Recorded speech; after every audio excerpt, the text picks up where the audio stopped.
کیا چاہتی ہیں آپ ماما؟ بچوں کی لائن لگا دوں یہاں؟ میری مرضی کے خلاف ایک انچاہی شادی کروا دی آپ نے۔ کیا وہ کافی نہیں ہے کہ اب ایک روز نیا فرمان لے کر آ جاتی ہیں؟ زارون کی تیز آواز بند کمرے کے سکوت کو چیرتی ہوئی باہر راہداری تک آ گئی تھی۔ اس کے لہجے کی تلخی اور غصہ حدیں پار کر رہا تھا۔ ہوش میں آؤ زارون، تم اپنی ماں سے بات کر رہے ہو، اور جس لڑکی کو تم انچاہی کہہ رہے ہو وہ تمہاری منکوحہ ہے، تمہاری بیوی ہے۔ بیگم شاہانہ نے بھی اپنے لہجے کو سخت کرتے ہوئے اسے ٹوکا۔ میری بہن کی یتیم بیٹی ہے، وہ کوئی غیر نہیں ہے جو تم اس طرح اس کا تماشا بنا رہے ہو۔ 2 ماہ ہو گئے ہیں تمہارے نکاح کو، لیکن تمہارا یہ رویہ بدلنے کا نام ہی نہیں لے رہا۔ نکاح آپ نے زبردستی کروایا ہے ماما، میں نے اس رشتے کو کبھی دل سے تسلیم نہیں کیا۔ آپ کی بہن کی بیٹی ہوگی، وہ میری زندگی کا عذاب ہے۔ میں نے صرف آپ کی ضد کے آگے سر جھکایا تھا، لیکن اس کا مطلب یہ ہرگز نہیں کہ آپ مجھ سے اب ایک عام میاں بیوی جیسے تعلق کی امید بھی رکھیں۔ زارون نے اپنے ہاتھ میں پکڑی ہوئی فائل میز پر پٹکتے ہوئے کہا۔ اس کی آنکھوں میں سرخ ڈورے تیر رہے تھے۔ عذاب نہیں، رحمت ہے وہ۔ اور رہی بات میری امیدوں کی، تو میں اس گھر میں بچوں کی کلکاریاں سننا چاہتی ہوں۔ میں صبا کے حقوق پامال ہوتے نہیں دیکھ سکتی۔ وہ اس گھر کی عزت ہے اور اسے اس کا مقام ملنا چاہیے۔ بیگم شاہانہ نے 2 ٹوک انداز میں کہا۔ مقام تو اسے مل چکا ہے نا، اس حویلی کے آرام و آسائش، آپ کا پیار، سب کچھ تو ہے اس کے پاس۔ مجھ سے کیا چاہیے اسے؟ زارون نے طنزیہ ہنستے ہوئے کہا۔ اسے تمہاری توجہ چاہیے زارون، وہ ایک عورت ہے، تمہاری بیوی ہے۔ اگر اب بھی تم نے اپنے رویے پر غور نہ کیا تو مجھ سے برا کوئی نہیں ہوگا۔ بیگم شاہانہ نے آخری بار اسے گھورا اور غصے سے پیر پٹکتی ہوئی دروازے کی طرف بڑھی۔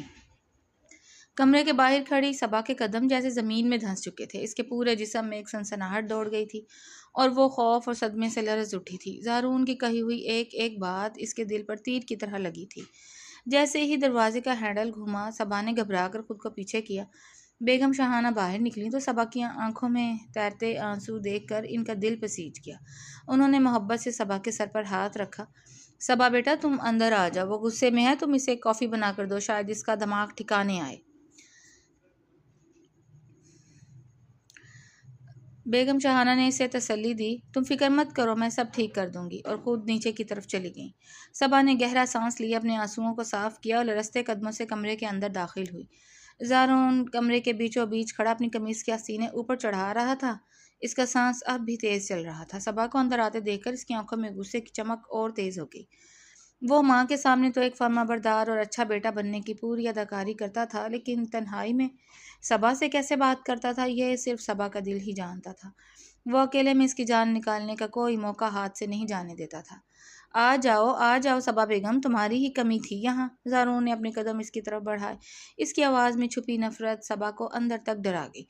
صبا نے خوف سے اپنے ہاتھ کی انگلیاں آپس میں بھینچ لیں اور پیچھے ہٹنے کی کوشش کی، لیکن زارون نے اسے سنبھلنے کا موقع ہی نہیں دیا۔ اس نے ایک ہی جھٹکے میں صبا کا بازو پکڑا اور اسے گھسیٹتے ہوئے کمرے کی سنگ مرمر کی سخت دیوار سے لگا دیا۔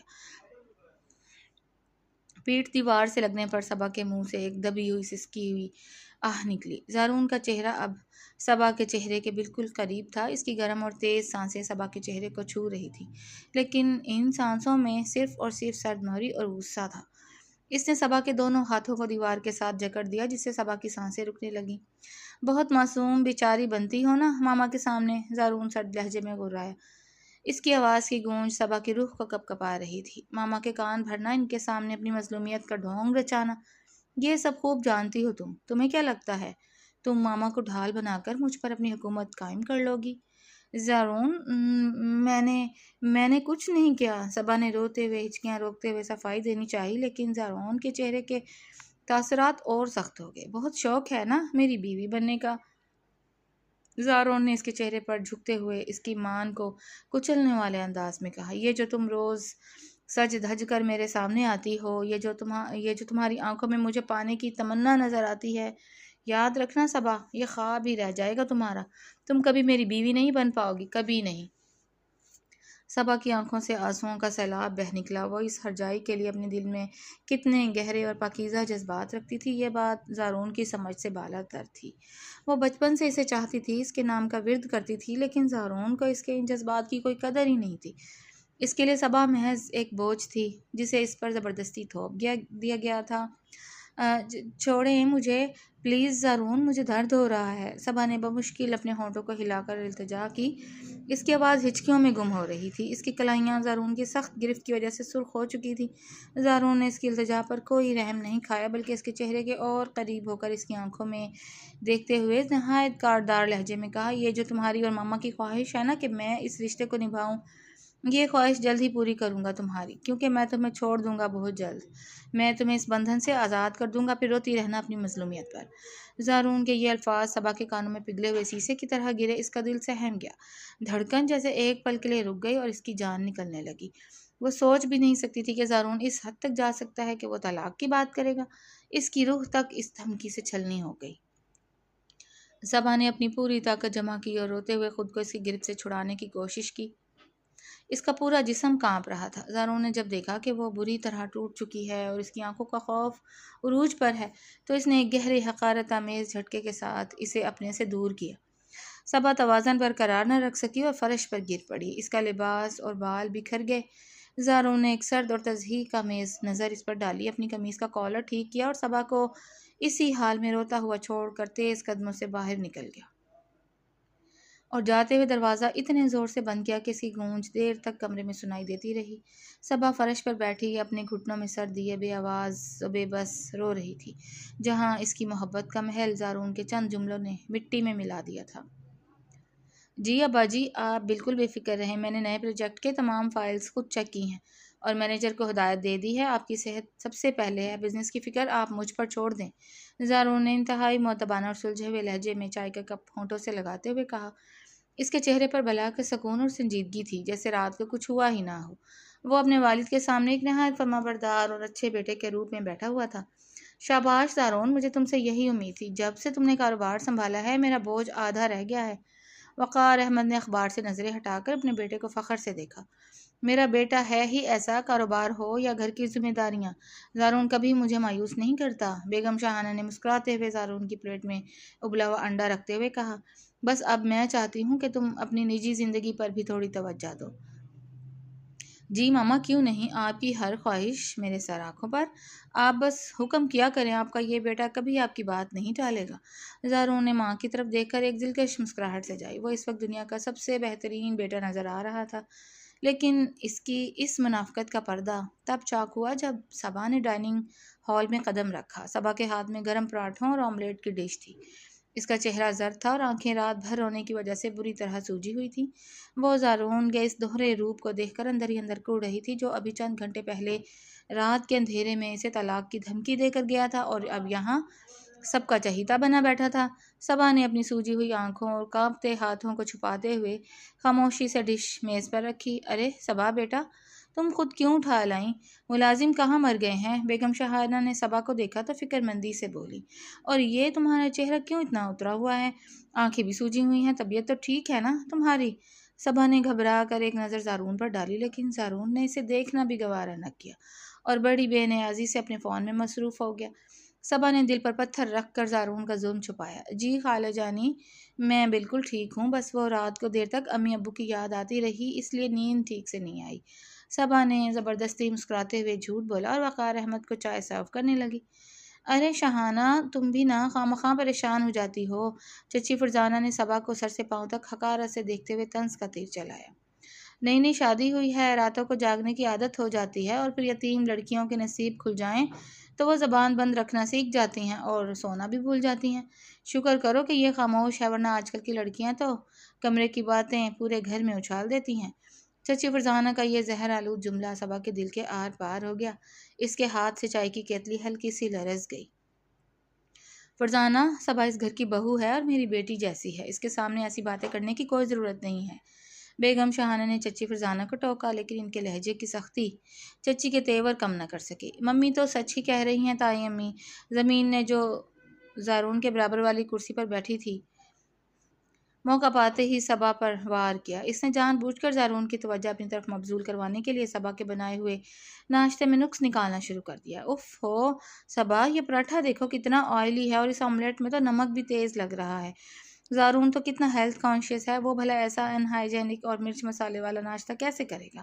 زارون دیکھو نا، تمہاری پسند کا تو اس گھر میں بالکل خیال ہی نہیں رکھا جاتا۔ رمین نے انتہائی لاڈلے اور ہمدردانہ انداز میں زارون کی طرف دیکھ کر کہا۔ صبا نے تڑپ کر زارون کی طرف دیکھا۔ اسے امید تھی کہ زارون جو رات کو اس پر اتنے روب سے چلایا تھا اب کم از کم سچ بولے گا یا اپنی کزن کو حد میں رہنے کا کہے گا۔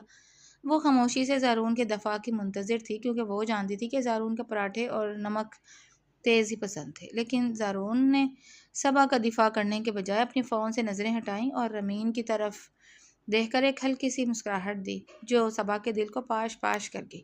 تم بالکل ٹھیک کہہ رہی ہو رمین، زارون نے جان بوجھ کر صبا کو نیچے دکھانے کے لیے طنزیہ لہجے میں کہا۔ کچھ لوگوں کو جتنا بھی سکھا لو انہیں دوسروں کی پسند اور معیار کا اندازہ کبھی نہیں ہو سکتا۔ چلو کوئی بات نہیں، تمہاری فرمائش پر آج میں یہ آدھا پراٹھا کھا لیتا ہوں، ورنہ میری ڈائٹ تو ویسے ہی خراب ہو چکی ہے۔ رمین زارون کے اس تائید اور مسکراہٹ پر کھل اٹھی اور اس نے صبا کی طرف ایک فاتحانہ نظر ڈالی۔ دیکھا ممی، میں نے کہا تھا نا کہ زارون کو ایسی چیزیں پسند نہیں ہیں۔ صبا، اگر تمہیں زارون کی پسند کا نہیں پتا تو اگلی بار مجھ سے پوچھ لیا کرو، میں بتا دوں گی کہ اسے کیا پسند ہے اور کیا نہیں۔ رمین نے اتراتے ہوئے کہا۔ صبا کا دل جیسے کسی نے مٹھی میں بھینچ لیا ہو۔ اس کی آنکھوں میں آنسو آنے کو تھے لیکن اس نے بڑی مشکل سے انہیں اندر ہی اندر ضبط کیا۔ وہ مرد جو رات کو اسے دیوار سے لگا کر اپنی ملکیت اور نفرت کے دعوے کر رہا تھا اب بھری محفل میں کسی اور عورت کی فضول باتوں پر مسکرا رہا تھا اور صبا کی تذلیل کا تماشا دیکھ رہا تھا۔ زارون کو اس کے جذبات، اس کی عزت نفس کی کوئی قدر ہی نہیں تھی۔ صبا بیٹا، تم یہاں کیوں کھڑی ہو؟ جاؤ تم بھی اپنے لیے ناشتہ لے کر آؤ اور ہمارے ساتھ بیٹھو۔ وقار احمد نے صبا کی خاموشی اور چہرے کے تاثرات بھانپتے ہوئے شفقت سے کہا۔ جی نہیں ابا جی، میرا دل نہیں چاہ رہا، میں کچن کے کچھ کام دیکھ لیتی ہوں، صبا نے لرزتی ہوئی آواز میں کہا۔ وہ اس بھری محفل میں اپنے سسرال والوں کے بیچ اپنے شوہر کی موجودگی میں بھی خود کو بالکل تنہا، بے بس اور لاوارث محسوس کر رہی تھی۔ اس نے ایک آخری نظر زارون پر ڈالی جو اب زمین سے ہنس ہنس کر کسی بزنس پارٹی کا ذکر کر رہا تھا، اور صبا بھاری قدموں کے ساتھ واپس کچن کی طرف بڑھ گئی جہاں تنہائی اس کے آنسوؤں کا انتظار کر رہی تھی۔ مبارک ہو زارون بھائی، آپ کی کمپنی نے اس سال انڈسٹری کے تمام ریکارڈ توڑ دیے ہیں۔ اس شاندار کامیابی پر یہ گرینڈ پارٹی تو بنتی ہی تھی، بزنس کمیونٹی کے ایک نوجوان تاجر نے زارون سے ہاتھ ملاتے ہوئے پرجوش انداز میں کہا۔ تھینک یو سو مچ، یہ سب میری ٹیم کی محنت اور صحیح وقت پر صحیح فیصلوں کا نتیجہ ہے۔ زارون بلیک 3 پیس سوٹ میں ملبوس، ہاتھ میں بلیک کافی کا مگ لیے بزنس ٹائکونز کے درمیان گھرا مسکرا رہا تھا۔ 5 اسٹار ہوٹل کے وسیع ہال کی جادوئی روشنیاں، دھیمی موسیقی اور ارد گرد موجود ہائی سوسائٹی کے لوگ تقریب کے پروقار ہونے کی گواہی دے رہے تھے۔ زارون اس وقت پوری محفل کی توجہ کا مرکز بنا ہوا تھا۔ تبھی ہال کے مرکزی اور بڑے دروازے سے صبا داخل ہوئی۔ بیگم شاہانہ کے بے حد اصرار اور ضد پر اس نے گہرے جامنی رنگ کا ایک روایتی نفیس بنارسی لباس پہنا ہوا تھا جس پر چاندی کا تاروں کا ہلکا سا زری کا کام تھا۔ بال ایک خوبصورت روایتی انداز میں بندھے ہوئے تھے اور چہرے پر معمولی سا میک اپ تھا، لیکن اس کی معصومیت اور سادگی میں ایسا سحر تھا کہ ہال میں موجود کئی نظریں اس کی طرف اٹھ گئیں۔ زارون کی نظر بھی اچانک اس پر پڑی۔ ایک لمحے کے لیے اس کی سانسیں رکیں اور اس کی آنکھوں میں ستائش کا ایک رنگ ابھرا، لیکن اگلے ہی پل اس کے چہرے پر وہی پرانی بیزاری اور صدمہری لوٹ آئی۔ اس نے رخ موڑ کر دوبارہ اپنی بزنس پارٹنر سے بات کرنا شروع کر دی۔ اوہ مائی گاڈ رمین، دیکھو تو ذرا، تمہاری یہ بھابھی کسی پرانی صدی کی فلم سے نکل کر آئی ہیں۔ اس ماڈرن پارٹی میں ایسا آؤٹ ڈیٹڈ لک۔ رمین کی سہیلی نتاشا نے ہاتھ میں جوس کا گلاس لیے صبا کو دور سے دیکھ کر ہنستے ہوئے کہا۔ آئی نو رائٹ نتاشا۔ رمین نے صبا کو سر سے پاؤں تک حقارت سے دیکھا جو ہال کے ایک کونے میں سہم کر کھڑی تھی۔ یہ سب تائی امی کی روایتی پسند کا نتیجہ ہے۔ اب زارون جیسے ماڈرن پڑھے لکھے اور بزنس ٹائکون کے ساتھ ایسی سادگی پسند اور پسماندہ سوچ کی لڑکی کتنی مضحکہ خیز لگتی ہے۔ صبا، تم یہاں کسی خاندانی مزار پر آئی ہو یا انٹرنیشنل بزنس پارٹی میں؟ یہ بھاری بھرکم دوپٹہ اور یہ لباس، اف، تم حویلی کے کچن میں ہی اچھی لگتی ہو۔ صبا نے شرمندگی اور دکھ سے اپنی انگلیوں میں دوپٹے کا پلو اور مضبوطی سے تھام لیا۔ اس کی آنکھیں پانیوں سے بھر گئیں۔ اس نے بے بسی سے چند قدم دور کھڑے زارون کی طرف دیکھا جو وہیں کھڑا رمین اور اس کی سہیلیوں کی باتیں صاف سن رہا تھا، لیکن اس نے صبا کی تذلیل پر کوئی اعتراض کرنے کے بجائے صبا کو یہ اکثر نظر انداز کر دیا۔ تم لوگ بھی نہ خواہ مخواہ بیچاری کا مذاق اڑا رہی ہو۔ کچھ لوگوں کو جتنا بھی سکھا لو انہیں ماڈرن سوسائٹی کے آداب کبھی سمجھ نہیں آ سکتے۔ زارون نے صبا کا دفاع کرنے کے بجائے رمین کی سہیلیوں کے سامنے اس کا مذاق اڑنے دیا اور طنزیہ مسکرایا۔ خیر رمین، چلو میرے ساتھ، میں تمہیں مسٹر کمال سے ملواتا ہوں، وہ تمہارے نئے انٹیریئر ڈیزائنز پروجیکٹ میں کافی انٹرسٹڈ ہیں۔ زارون رمین کو اپنے ساتھ لے کر آگے بڑھ گیا۔ صبا کو اس بڑے ہال میں تماشا بنا کر چھوڑ دیا۔ صبا کا دل خون کے آنسو رو رہا تھا۔ وہ ایک ستون کے پیچھے کھڑی خود کو سمیٹنے کی ناکام کوشش کر رہی تھی۔ بھابھی آپ یہاں اکیلی کیوں کھڑی ہیں اور یہ چہرے پر اتنی اداسی کیسی؟ دانیال ایک جاندار اور مخلص مسکراہٹ کے ساتھ صبا کے قریب آیا۔ صبا نے جلدی سے اپنی پلکیں چھپکائیں تاکہ آنسو چھپ سکے۔ نہیں دانیال، ایسی کوئی بات نہیں ہے، بس وہ مجھے ایسے بڑے ماحول اور پارٹیوں کی عادت نہیں ہے نا، اس لیے تھوڑا عجیب لگ رہا ہے۔ عجیب کیوں لگے گا بھابھی؟ آپ اس پارٹی کی ہوسٹ کی وائف ہیں، یعنی آج کی رات کی سب سے خاص مہمان۔ اور اگر میں سچ کہوں تو اس ہال میں موجود تمام ماڈرن اور مہنگے لباسوں پر آپ کی یہ سادگی اور وقار بھاری ہے۔ آپ بہت خوبصورت لگ رہی ہیں، دانیال نے صبا کا حوصلہ بڑھاتے ہوئے سچے دل سے کہا۔ دانیال کے ان مخلصانہ الفاظ نے صبا کے مرجھائے ہوئے چہرے پر ایک ہلکی سی مسکراہٹ بکھیر دی۔ یہ لیں، آپ نے شام سے کچھ کھایا پیا بھی نہیں ہوگا۔ دانیال نے پاس سے گزرتے ہوئے ویٹر سے 2 گلاس جوس کے لیے اور 1 گلاس صبا کی طرف بڑھایا۔ اب جلدی سے یہ جوس پیجیے، ورنہ اگر حویلی واپسی پر امی کو پتہ چل گیا کہ میں نے ان کی لاڈلی بہو کا خیال نہیں رکھا تو میری تو کلاس لگ جائے گی۔ دانیال کے اس مزاحیہ انداز پر صبا اپنی تکلیف بھول کر ہلکا سا ہنس پڑی۔ وہ دونوں ایک دوسرے سے بات کرتے ہوئے مسکرا رہے تھے کہ دور کھڑے زارون کی نظر ان دونوں پر پڑی۔ صبا کو دانیال کے ساتھ اس طرح کھلکھلا کر ہنستا اور باتیں کرتا دیکھ کر زارون کے اندر ایک نامعلوم حسد کی آگ بھڑک اٹھی۔ جو لڑکی اس کے سامنے ہمیشہ خوف سے کانپتی تھی، جس کی زبان اس کے سامنے کھلتی نہیں تھی، وہ اس کے اپنے چھوٹے بھائی کے ساتھ اتنی بے باک اور فرینک ہو رہی تھی۔ زارون کی آنکھیں غصے سے سرخ ہو گئیں۔ وہ تیز اور غصیلے قدموں سے ان کی طرف بڑھا۔ دانیال، تمہیں باہر لان میں مسٹر رحمان ڈھونڈ رہے ہیں، جاؤ اور ان سے بزنس ڈیل کے بارے میں بات کرو، زارون نے انتہائی سخت سرد اور حکمانہ لہجے میں کہا۔ اوہ ٹھیک ہے بھائی، میں ابھی جاتا ہوں۔ دانیال نے زارون کے اچانک بدلے ہوئے خطرناک تیور بھانپ کر صبا کو دیکھا اور خاموشی سے وہاں سے چلا گیا۔ جیسے ہی دانیال نظروں سے اوجھل ہوا، زارون نے صبا کا نازک بازو اتنی سختی سے دبوچا کہ اس کے ناخن صبا کی جلد میں پیوست ہو گئے۔ زارون چھوڑیں، کیا کر رہے ہیں آپ؟ یہاں پوری بزنس کمیونٹی موجود ہے، سب دیکھ رہے ہیں۔ صبا نے درد سے کسمساتے ہوئے دھیمی آواز میں التجا کی، لیکن زارون کے سر پر غصہ سوار تھا۔ چپ چاپ میرے ساتھ چلو، بغیر کوئی تماشا کھڑا کیے۔ زارون نے اس کی ایک نہ سنی اور اسے بے دردی سے گھسیٹتا ہوا ہال کے پچھلی طرف بنے ایک سنسان کوریڈور اور اندھیرے ٹیرس کی طرف لے گیا، جہاں اس وقت کوئی مہمان موجود نہیں تھا۔ ٹیرس پر پہنچتے ہی زارون نے اسے ایک شدید حقارت آمیز جھٹکے سے خود سے دور کیا، جس سے صبا دیوار سے جا ٹکرائی۔ یہ کیا چل رہا ہے یہ صبا؟ زارون کی آواز غصے سے کانپ رہی تھی اور اس کی آنکھیں سرد تھیں۔ حویلی میں معصومیت اور مظلومیت کا جو چولا تم نے اوڑھ رکھا ہے وہ یہاں پارٹی میں آتے ہی اتر گیا۔ میرے سامنے تو تمہاری زبان نہیں کھلتی، اور دانیال کے ساتھ اتنا ہنسی مذاق، اتنی بے باکی، یہ ہنس ہنس کر باتیں کرنا کس لیے تھا؟ زارون، آپ یہ کیا کہہ رہے ہیں؟ وہ آپ کا چھوٹا بھائی ہے۔ دانیال نے بس مجھے اکیلا دیکھ کر صبا کا چہرہ اپنے شوہر کے اس گھٹیا گمان پر صدمے سے سفید پڑ گیا۔ بھائی ہے میرا، تمہارا کچھ نہیں لگتا، زارون نے اس کی بات کاٹتے ہوئے طنزیہ اور زہرآلود انداز میں کہا۔ مجھے بیوقوف بنانے کی کوشش مت کرو صبا، میں مرد ہوں، سب سمجھتا ہوں کہ عورت کب کس کو اپنی طرف متوجہ کرنا چاہتی ہے۔ پہلے میری ماں کو جذباتی بلیک میل کر کے اپنے بس میں کیا، اب میرے بھائی پر ڈورے ڈال رہی ہو۔ کیا مقصد کیا ہے تمہارا؟ اگر مجھ سے بدلہ لینا ہے تو میرے سامنے آؤ۔ دانیال کو اپنے ان سستے ہتھ کنڈوں میں استعمال کرنے کی جرات مت کرنا۔ تمہارا یہ کردار، یہ دوہرا روپ میرے سامنے آ چکا ہے کہ تم…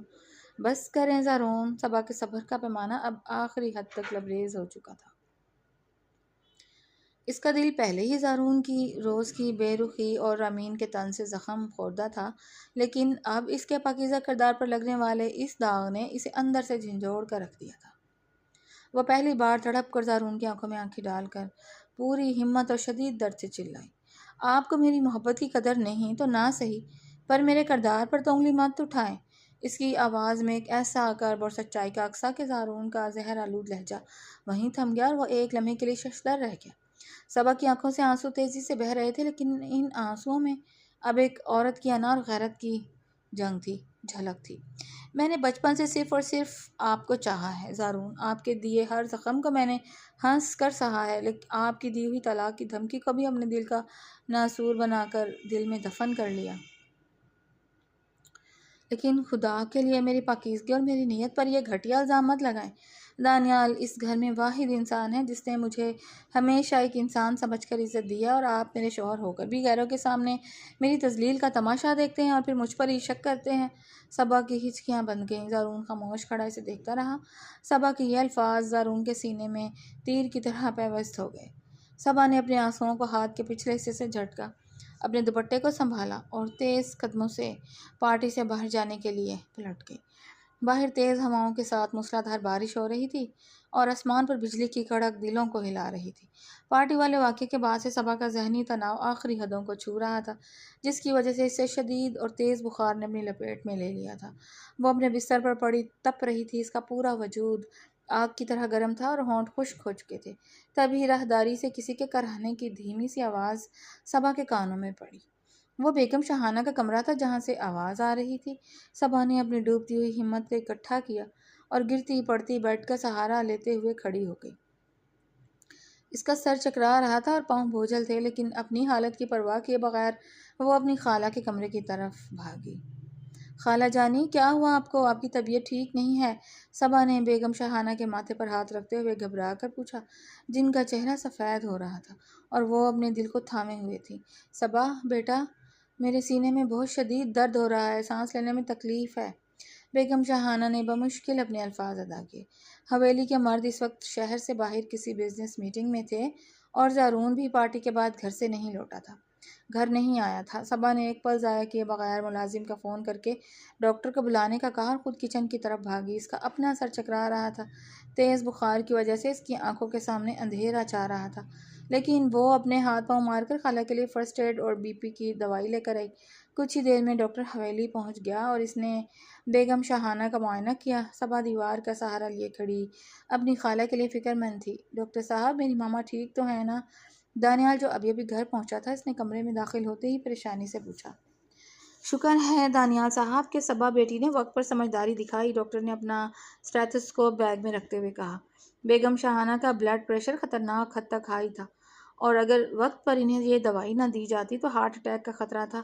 اب وہ خطرے سے باہر ہیں، میں نے انجیکشن دے دیا ہے، وہ سو جائیں گی۔ لیکن ڈاکٹر نے صبا کی طرف دیکھا جس کا چہرہ زرد تھا اور وہ کانپ رہی تھی۔ صبا بیٹی، تم اپنی حالت دیکھو، تمہیں تو خود شدید بخار ہے، تم اس حالت میں کیسے کھڑی ہو؟ میں ٹھیک ہوں ڈاکٹر صاحب، بس خالہ جانی ٹھیک ہو جائیں، صبا نے لرزتی ہوئی آواز میں کہا، اور جیسے ہی ڈاکٹر کمرے سے باہر نکلا صبا نے دانیال کو دیکھا۔ دانیال، تم خالہ کے پاس بیٹھو، میں ذرا اپنے کمرے میں جا رہی ہوں۔ صبا لرزتے قدموں سے اپنے کمرے کی طرف بڑھی۔ جیسے ہی وہ اپنے کمرے کے اندر داخل ہوئی اس کی ہمت نے جواب دے دیا۔ وہ بیڈ تک بھی نہ پہنچ سکی اور نڈھال ہو کر سرد اور سخت فرش پر گر پڑی۔ اس کی آنکھیں بند ہو گئیں۔ تقریباً آدھے گھنٹے بعد زارون بارش میں پوری طرح بھیگا ہوا پریشانی کے عالم میں حویلی کے لاؤنج میں داخل ہوا۔ دانیال نے اسے فون پر ماں کی طبیعت کا بتایا تھا، جس کے بعد وہ تیز گاڑی چلاتا ہوا یہاں پہنچا تھا۔ وہ سیدھا اپنی ماں کے کمرے کی طرف بھاگا۔ ماما، آپ ٹھیک ہیں؟ زارون نے بیگم شاہانہ کے بیڈ کے قریب بیٹھتے ہوئے ان کا ہاتھ تھاما۔ ان کی آنکھیں ابھی ہلکی سی کھلی تھیں۔ مجھے معاف کر دیں ماما، میں شہر کے طوفان اور ٹریفک میں پھنس گیا تھا، مجھے وقت پر یہاں ہونا چاہیے تھا۔ بیگم شاہانہ نے کمزوری سے مسکرا کر اپنے بیٹے کے سر پر ہاتھ رکھا۔ میں ٹھیک ہوں زارون، میری فکر مت کرو، اگر آج صبا نہ ہوتی تو شاید تم اپنی ماں کا چہرہ دوبارہ نہ دیکھ پاتے۔ زارون نے حیرت سے ماں کو دیکھا۔ صبا نے؟ ہاں زارون، وہ لڑکی خود تیز بخار میں تپ رہی تھی، اس کے پاؤں زمین پر نہیں ٹک رہے تھے، لیکن وہ گرتی پڑتی میرے لیے تڑپتی رہی، ڈاکٹر کا انتظام کیا، مجھے سنبھالا۔ بیگم شاہانہ کی آنکھوں میں آنسو آ گئے۔ تم جس لڑکی کو اپنے دل اور اس گھر پر بوجھ سمجھتے ہو نا زارون، اس نے آج اپنی جان کی پرواہ کیے بغیر میری جان بچائی ہے۔ جاؤ زارون، اس کی فکر کرو، وہ اپنے کمرے میں ہے اور اس کی حالت بہت خراب ہے۔ ماں کی باتیں زارون کے کانوں میں گونجیں تو اس کے سینے میں ایک عجیب سی خلش اور بے چینی نے جنم لیا۔ پارٹی میں صبا پر لگائے گئے الزامات اور اس کے روتے ہوئے چہرے کا عکس اس کی آنکھوں کے سامنے گھوم گیا۔ ایک شدید احساس جرم نے اس کے دل پر دستک دی۔ وہ بغیر کچھ کہے تیز قدموں سے اٹھا اور صبا کے کمرے کی طرف بھاگا۔ زارون نے صبا کے کمرے کا دروازہ کھولا تو اندر کا منظر دیکھ کر اس کے پاؤں تلے سے زمین نکل گئی۔ صبا کمرے کے ٹھنڈے فرش پر بے سود پڑی تھی، اس کے بال بکھرے ہوئے تھے اور اس کا پورا جسم بخار کی شدت سے کانپ رہا تھا۔ صبا! زارون کے منہ سے خوف زدہ چیخ نکلی۔ وہ فوراً گھٹنوں کے بل فرش پر بیٹھا اور صبا کو اپنے بازوؤں میں اٹھانے کی کوشش کی۔ جیسے ہی اس کا ہاتھ صبا کے جلد سے چھوا وہ تڑپ اٹھا۔ وہ تپتے ہوئے کوئلے کی طرح گرم تھی۔ صبا ہوش میں آؤ، دیکھو میں آ گیا ہوں، مجھے معاف کر دو۔ زارون کی آواز میں پہلی بار وحشت اور خوف تھا، وہ اسے ہلانے لگا۔ صبا نے نیم بے ہوشی میں اپنی سوئی ہوئی پلکیں ہلکی سی کھولی، لیکن اس کی آنکھوں میں زارون کے لیے کوئی پہچان نہیں تھی۔ وہ شدید بخار کے ہذیان میں اپنے مرحوم والدین کو یاد کر کے رو رہی تھی۔ اس کے خشک ہونٹوں سے دھیمی لرزتی ہوئی آواز نکلی، بابا، ماما، مجھے اپنے پاس بلا لیں، مجھے یہاں بہت درد ہوتا ہے، کوئی میری بات نہیں سنتا، کوئی مجھ پر یقین نہیں کرتا۔ اس کی آنکھوں کے کونوں سے گرم آنسو نکل کر زارون کے ہاتھوں پر گرے۔ زارون کا دل اس کے ان الفاظ پر پوری طرح لرز اٹھا۔ صبا، پلیز ایسا مت کہو، میں سن رہا ہوں تمہاری بات۔ لیکن صبا اپنے ہی ہذیان میں بہتی چلی گئی۔ اس نے ہچکی لیتے ہوئے تڑپ کر وہ جملہ کہا جس نے زارون کے وجود کو جڑ سے ہلا کر رکھ دیا۔ میں زارون کو خود چھوڑ دوں گی بابا، تاکہ وہ خوش رہے، مجھے ان سے کوئی شکوہ نہیں۔ وہ کہتے ہیں میں ان کی زندگی کا عذاب ہوں، میں ان کا ہر خواب پورا کر دوں گی، میں خود چلی جاؤں گی۔ صبا کے یہ الفاظ زارون کے دل پر کسی ہتھوڑے کی طرح لگے۔ اس کا وہ غرور، وہ انا، وہ ضدی پن جو وہ اب تک صبا کے سامنے دکھاتا آیا تھا، ایک ہی پل میں پاش پاش ہو گیا۔ نہیں صبا نہیں۔ زارون کی آنکھوں سے ایک آنسو ٹپک کر صبا کے گال پر گرا۔ اس کا رعب، اس کا غصہ سب بہہ گیا۔ اس نے صبا کو سختی سے اپنے سینے سے لگا لیا، جیسے وہ اسے خود سے دور جانے سے روک رہا ہو۔ تم مجھے چھوڑ کر کہیں نہیں جاؤ گی، میں تمہیں کہیں جانے ہی نہیں دوں گا صبا، خدا کے لیے اپنی آنکھیں کھولو۔ اس رات باہر کے طوفان کے ساتھ زارون کے اندر کا مغرور مرد بھی ہار چکا تھا، اور اس کے دل میں صبا کے لیے پچھتاوے اور ایک انجانی تڑپ کی شروعات ہو چکی تھی۔ تلاش کرو، پورے گھر کا ایک ایک کونا چھان مارو، تائی امی کا وہ خاندانی نولکھا ہار اور سونے کا کنگن ایسے ہوا میں غائب نہیں ہو سکتے۔ کوئی نہ کوئی تو چور ہے اس گھر میں۔ رمین کی چیختی ہوئی زہر آلود آواز حویلی کے بڑے اور مرکزی ہال میں گونجی۔ نوکر چاکر سہمے ہوئے ایک طرف کھڑے تھے، جبکہ شاہانہ بیگم صدمے کی حالت میں صوفے پر بیٹھی تھیں۔ کیا ہنگامہ ہے یہ فرزانہ؟ صبح صبح حویلی کو مچھلی منڈی کیوں بنا رکھا ہے تم لوگوں نے؟ وقار احمد نے سیڑھیوں سے نیچے اترتے ہوئے شدید ناگواری سے پوچھا۔ ان کے پیچھے ہی زارون بھی گہرے سرمئی سوٹ میں ملبوس، ہاتھ میں لیپ ٹاپ بیگ لیے آ رہا تھا۔ اس کے چہرے پر گہری سنجیدگی اور رات کے واقعے کی تھکن واضح تھی۔ بھائی صاحب، ہنگامہ ہم نہیں کر رہے، ہنگامہ تو اس حویلی کی قسمت میں لکھ دیا گیا ہے۔ جب سے ایک بدنسل لڑکی کو یہاں لایا گیا ہے، چچی فرزانہ نے کوریڈور سے نکلتے ہوئے بلند آواز میں کہا۔ ان کے ہاتھ میں ململ کا ایک سرخ کپڑا تھا، جس میں چھپا مخملی ڈبہ صاف نظر آ رہا تھا۔ بھابھی کے وہ خاندانی زیورات جو انہوں نے سنبھال کر رکھے تھے، وہ غائب تھے، اور جانتے ہیں کہاں سے ملے؟ فرزانہ نے ہال کے بیچوں بیچ آ کر وہ ڈبہ میز پر پٹکا۔ اس صبا کے کمرے سے اس کی الماری میں کپڑوں کے پیچھے چھپا کر رکھے گئے تھے یہ زیورات۔ رمین نے صبا کی طرف انگلی اٹھاتے ہوئے چلا کر کہا۔ ہال کے ایک کونے میں کھڑی صبا، جو ابھی بخار کی کمزوری سے پوری طرح اٹھی بھی نہیں تھی، اس اچانک افتاد پر ششدر رہ گئی۔ اس کا چہرہ بالکل سفید پڑ گیا۔ حویلی کے تمام لوگ وہاں جمع تھے اور سب کی نظریں اس پر جمی تھیں۔ زارون نے چونک کر پہلے اس ڈبے کو دیکھا اور پھر صبا کی طرف دیکھا۔ اس کی آنکھوں میں حیرت اور الجھن کے سائے لہرائے۔ یہ جھوٹ ہے، صبا ایسا کبھی نہیں کر سکتی، وہ چور نہیں ہے۔ بیگم شاہانہ نے کمزور آواز میں اپنی بھانجی کا دفاع کرنا چاہا، لیکن چچی فرزانہ نے فوراً ان کی بات کاٹ دی۔ جٹھانی صاحبہ، اب بھی آپ کی آنکھیں نہیں کھلیں؟ ثبوت آپ کے سامنے میز پر پڑا ہے۔ یتیم اور غریب لڑکی کو آپ نے سر پر چڑھا رکھا ہے۔ آپ دیکھ لیں اس کے لچھن۔ جدی پشتی چور نہ ہو تو اتنے قیمتی زیورات پر نیت خراب نہ ہو۔ چچی فرزانہ نے تالیاں بجاتے ہوئے طنز کیا۔ صبا نے کچھ کہنے کے لیے لب کھولے، لیکن اس کے حلق میں الفاظ جیسے پھنس کر رہ گئے۔ اس نے زارون کی طرف دیکھا۔ وہ دیکھنا چاہتی تھی کہ کیا زارون آج بھی اس پر شک کرے گا۔ زارون خاموش کھڑا تھا۔ اس کے چہرے کے تاثرات سخت ہو رہے تھے، لیکن وہ رات والا زارون نہیں تھا۔ اس کے اندر احساس جرم کی ایک جنگ چل رہی تھی۔ زارون، تم کیوں خاموش کھڑے ہو؟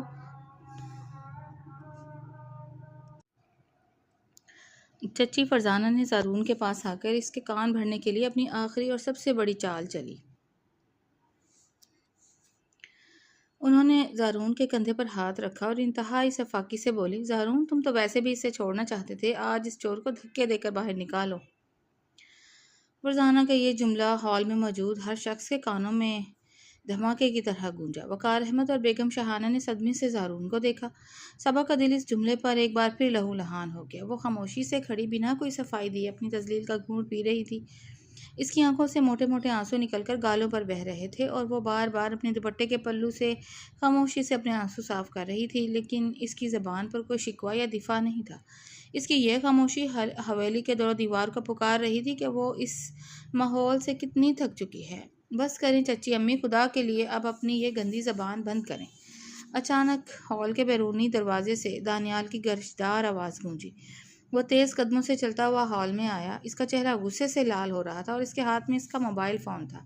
دانیال، تم تمیز سے بات کرو، میں تمہاری چچی ہوں، فرزانہ نے تلملا کر کہا۔ چچی ہوں گی آپ میری، لیکن جو گھٹیا اور ذلیل سازش آپ نے اور آپ کی بیٹی نے صبا بھابی کے خلاف رچی ہے، اس کے بعد آپ کسی عزت کے لائق نہیں رہیں۔ دانیال نے اپنا موبائل فون زارون اور وقار احمد کے سامنے لہرایا۔ چور صبا بھابی نہیں ہیں بھائی، چور اور سازشی وہ ہیں جو اس وقت معصوم بن کر کھڑے ہیں۔ دانیال، یہ تم کیا بکواس کر رہے ہو؟ تمہارے پاس کیا ثبوت ہے؟ رامین نے گھبرا کر ممی کا ہاتھ تھامتے ہوئے کہا۔ اس کے چہرے کی ہوائیاں اڑنے لگی تھیں۔ ثبوت؟ یہ لو ثبوت۔ دانیال نے اپنے موبائل کی اسکرین پر ایک ویڈیو پلے کر دی اور اس کا والیوم فل کر دیا۔ اسکرین پر واضح طور پر دیکھا جا سکتا تھا کہ رات کے اندھیرے میں جب صبا بیگم شاہانہ کے کمرے میں ڈاکٹر کے ساتھ مصروف تھی تو رامین چپکے سے صبا کے کمرے میں داخل ہوتی ہے۔ اس کے ہاتھ میں وہی مخملی ڈبہ ہوتا ہے۔ وہ صبا کی الماری کھولتی ہے اور زرق برق کپڑوں کے پیچھے اسے چھپا کر ایک مکارانہ مسکراہٹ کے ساتھ باہر نکل جاتی ہے۔ ویڈیو کے آخر میں کوریڈور میں کھڑی چچی فرزانہ رامین کو تھپکی دے کر کہتی ہیں، شاباش رامین، اب اس یتیم لڑکی کا اس حویلی میں آخری دن ہے۔ ویڈیو ختم ہوتے ہی پورے ہال میں موت کا سا سکوت چھا جاتا ہے۔ وقار احمد نے ایک شدید حقارت آمیز نظر فرزانہ اور رامین پر ڈالی۔ بیگم شاہانہ نے اپنے دل پر ہاتھ رکھ لیا، جبکہ رامین اور چچی فرزانہ کے پاؤں تلے سے زمین نکل چکی تھی۔ ان کی چوری، ان کی سازش سب کے سامنے ننگی ہو چکی تھی۔ زارو نے جب وہ ویڈیو دیکھی تو اس کے اندر غصے کا ایک لاوا ابل پڑا۔ اس کا سارا ضبط ٹوٹ گیا۔ اس کی آنکھیں وحشت ناک حد تک سرخ ہو گئیں۔ وہ صبا کی معصومیت، اس کی خاموشی اور اس کی بے گناہی کو دیکھ کر اندر ہی اندر پچھتاوے کی آگ میں جل رہا تھا، اور اب یہ سازش دیکھ کر اس کا غصہ رامین اور چچی پر قیامت بن کر پھٹ پڑا۔ رامین! زارون کی گرجدار آواز نے حویلی کے در و دیوار ہلا دیے۔ رامین خوف سے 2 قدم پیچھے ہٹ گئی۔ تمہاری یہ جرأت! تم نے اس حویلی میں رہ کر میری ماں کے سائے تلے پل کر میری بیوی پر چوری کا اتنا گھٹیا الزام لگایا۔ زارون صبا کے حق میں چٹان کی طرح کھڑا ہو گیا۔ اس نے رامین کا بازو پکڑا۔ اس کی گرفت میں اب وہی وحشت تھی جو کبھی وہ صبا کو دکھاتا تھا، لیکن آج یہ وحشت حق کے لیے تھی۔ تم نے سوچ بھی کیسے لیا کہ تم صبا کو چور ثابت کر کے اسے یہاں سے نکال دو گی؟ صبا اس گھر کی عزت ہے، میری بیوی ہے۔ زارون بھائی، مجھے معاف کر دیں، میں تو بس… رامین روتے ہوئے منڈلانے لگی۔ Shut up! ایک لفظ بھی مت بولنا۔ زارون نے اسے جھٹک کر دور کیا۔ امی ابا کے سامنے، سب کے سامنے میں یہ فیصلہ کر رہا ہوں، نکل جاؤ اس گھر سے اسی وقت۔ رامین، تم اور چچی امی اب 1 منٹ بھی اس حویلی میں نہیں رہیں گے۔ اگر تم لوگوں نے خود اپنا بوریا بستر گول نہ کیا تو میں نوکروں سے کہہ کر تم دونوں کو دھکے دے کر باہر نکلوا دوں گا۔ وقار بھائی صاحب، آپ دیکھیں، زارون ہمیں گھر سے نکال رہا ہے۔ چچی فرزانہ نے روتے ہوئے وقار احمد سے التجا کی، لیکن وقار احمد نے بھی اپنا رخ موڑ لیا۔ زارون کا فیصلہ بالکل ٹھیک ہے، تم دونوں نے اس گھر کا امن برباد کیا ہے، چلے جاؤ یہاں سے، وقار احمد نے سرد لہجے میں کہا۔ پورے ہال میں رامین اور چچی کے رونے کی دھونے کی آوازیں گونج رہی تھیں اور زارون صبا کے پاس جانے کے لیے پلٹا۔ اس کی آنکھوں میں شدید ندامت، پچھتاوا اور صبا کے لیے ایک نئی تڑپ تھی۔ وہ اس سے معافی مانگنا چاہتا تھا، اسے سینے سے لگانا چاہتا تھا، لیکن صبا نے اس کی طرف دیکھا بھی نہیں۔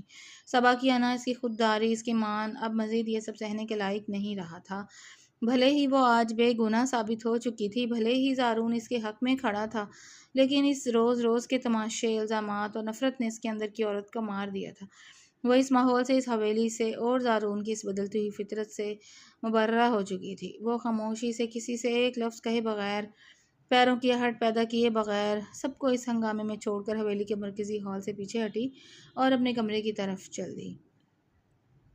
کمرے میں داخل ہو کر اس نے سب سے پہلے دروازہ بند کیا۔ اس نے الماری کھولی، وہی الماری جہاں ابھی کچھ دیر پہلے اس پر چوری کا الزام لگا تھا، اور اوپری والے خانے سے اپنا پرانا چھوٹا سا سفری بیگ نیچے اتارا۔ اس کے ہاتھ اب کانپ نہیں رہے تھے، اس کی آنکھوں کے آنسو اب سوکھ چکے تھے، اور اس کے چہرے پر ایک عجیب سا پتھر جیسا سکون تھا۔ اس نے اپنے چند سادہ لباس طے کیے اور بیگ میں رکھنے لگی۔ وہ اب اس قید خانے سے، اس زبردستی کے بندھن سے ہمیشہ کے لیے آزاد ہونے کا فیصلہ کر چکی تھی، جہاں اس کی محبت کی کوئی قیمت نہیں تھی۔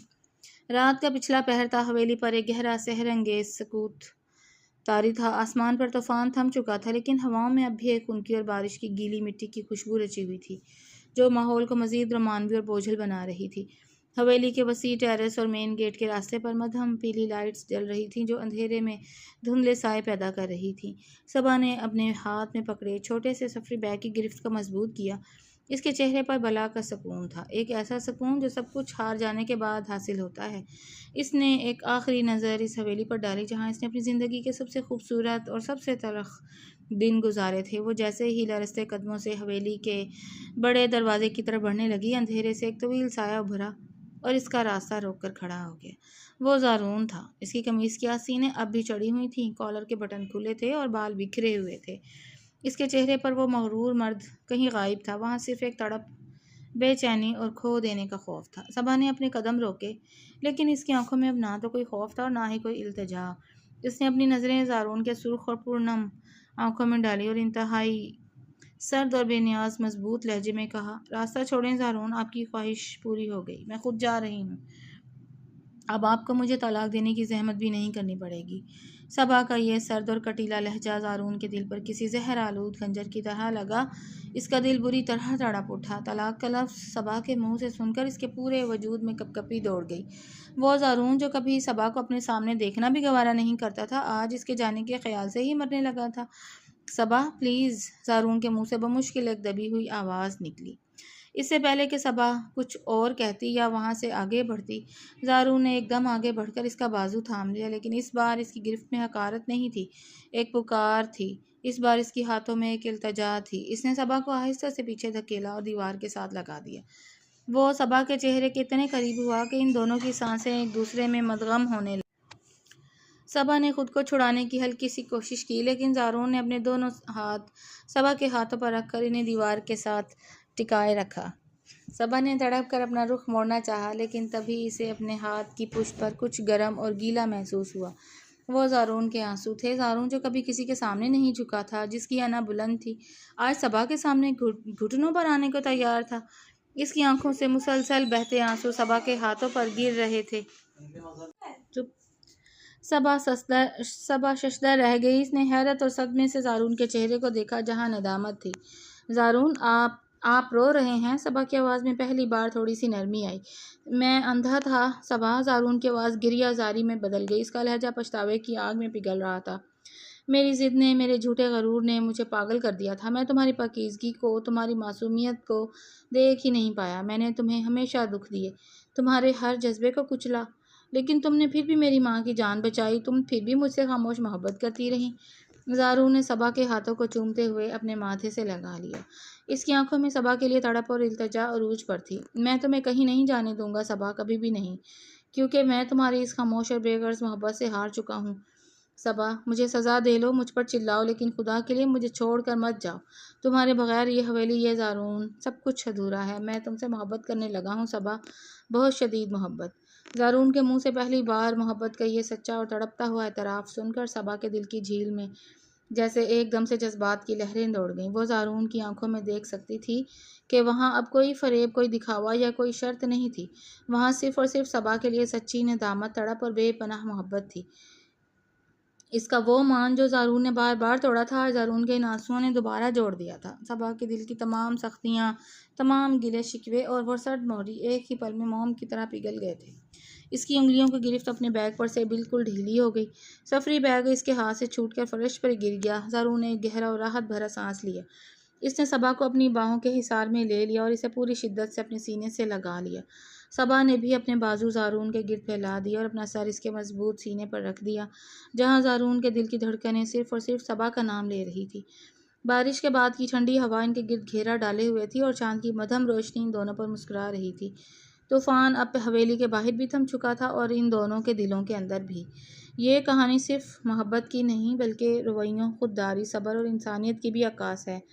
صبا کا کردار بے لوث محبت، برداشت اور اعلیٰ ظرفی کی علامت بن کر سامنے آتا ہے، تاہم اس کی خاموشی کئی مواقع پر اس کی دکھ کو مزید گہرا کرتی دکھائی دیتی ہے۔ جبکہ زارون ایک ایسے انسان کی نمائندگی کرتا ہے جو انا، غلط فہمی اور تعصب کے حصار میں قید رہتا ہے اور سچ کو بہت دیر سے پہچانتا ہے۔